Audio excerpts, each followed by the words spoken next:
Nita Manchanda from सर्वहितकारी विद्या मंदिर। पिछली video में ना हमने जो पाठ का सार और कठिन शब्दों के अर्थ किए थे। पाठ का नाम था तुम कब जाओगे अतिथि। आज हम उसके क्वेश्चन आंसर जो है वो डिस्कस करने जा रहे हैं। तो आप अपनी अपनी बुक निकालिए। वैसे तो आपने भी कोशिश की होगी, कुछ तो क्वेश्चन आंसर के निशान भी नीचे लेसन में लगाए होंगे। तो पहले हम मौखिक प्रश्न करते हैं। पहला क्वेश्चन है, अतिथि कितने दिनों से लेखक के घर पर रह रहा था। तो इस बात को जानते हो, अतिथि तो 4 दिनों से लेखक के घर पर रह रहा था। अगला क्वेश्चन है, कैलेंडर की तारीखें किस तरह फड़फड़ा रही थी। कैलेंडर जानते हो ना, जिस पर डेट्स लिखी होती हैं। कैलेंडर की तारीखें अपनी सीमा में नम्रता से समझते हो ना, जो है नम्रता को कैसे लिखते हैं, न के पैर में रो, तो आप नम्रता से फड़फड़ा रही थी। नेक्स्ट है, पति पत्नी ने मेहमान का स्वागत कैसे किया। पति पत्नी ने मेहमान का स्वागत प्रसन्नता पूर्वक किया। प्रसन्नता पूर्वक मतलब खुशी से। पति ने प्यार से भीगी मुस्कान से उसको गले लगाया और पत्नी ने सादर नमस्ते की। नेक्स्ट क्वेश्चन है, दोपहर के भोजन को कौन सी गरिमा प्रदान की गई। दोपहर के भोजन को किसकी गरिमा प्रदान की गई, लंच की गरिमा प्रदान की गई। नेक्स्ट क्वेश्चन है, तीसरे दिन सुबह अतिथि ने क्या कहा था तीसरे दिन, कि मैं अपने कपड़े धोबी को देना चाहता हूँ। नेक्स्ट क्वेश्चन है, सत्कार की ऊष्मा समाप्त होने पर क्या हुआ। मैंने ऊष्मा का अर्थ बताया था ना आपको। तो जो उनके मन में उत्साह था, जो सत्कार की ऊष्मा जब खत्म हो गई तो फिर क्या हुआ, क्योंकि लेखक जो था वो मध्य वर्गीय परिवार से था, तो उन्होंने पहले अब डिनर से किस पर आ गए, खिचड़ी पर आ गए। और यदि बाद में अतिथि ना गया तो वो क्या थे, उपवास तक जाना पड़ सकता था।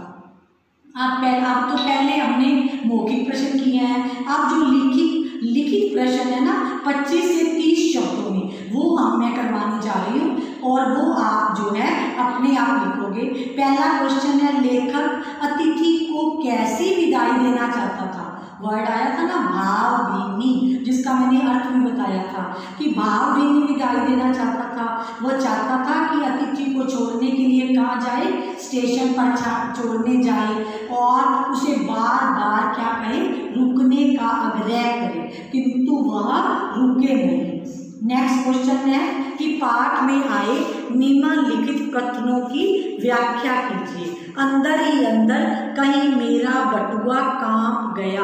बटुए में हम क्या रखते हैं ना, तो बटुआ कांप गया मतलब उनका इसका क्या है कि उसकी आर्थिक स्थिति जो थी वो डामाडोल हो गई। जो मेहमान के आने से ना खर्चा इतना हो गया कि उसका बटुआ कांप गया, मतलब आर्थिक स्थिति डामाडोल हो गई।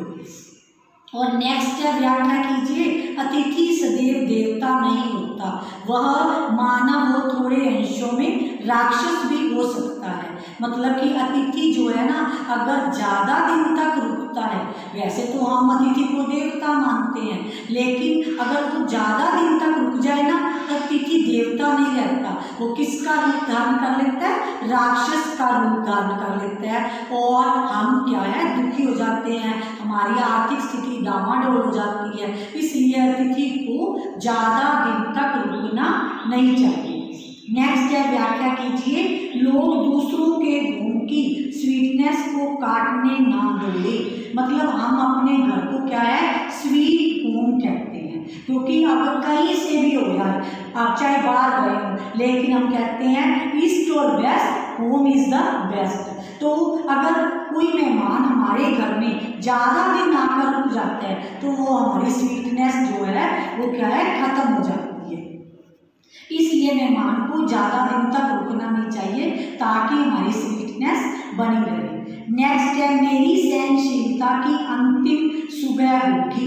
ये कब कहा था लेखक ने, जब 4 दिन तक जो मेहमान नहीं गया था, 5वें दिन भी अगर ना गया तो लेखक कहते हैं कि मेरी सहनशीलता की ये अंतिम सीमा हो गई। अब तो मैं अब क्या कहूँगा कि अब मैं उसे गेट आउट कहने से भी नहीं रुकूंगा।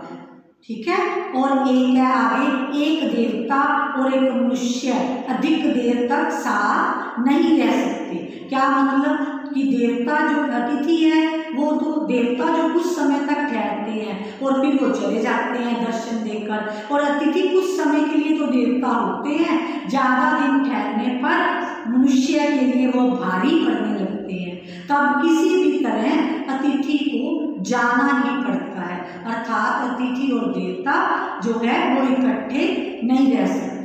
अब जो है 50 से 60 शब्दों वाले जो क्वेश्चन है ना, वो आप जो है अपने आप ढूंढने की कोशिश करोगे और जो है उनको लिखने का प्रयास करोगे। जब आपकी क्लास लगेगी तब मैं डिस्कस करूंगी। स्टे होम, स्टे सेफ और जो है पढ़ते रहिए, घर से बाहर मत जाइए। धन्यवाद।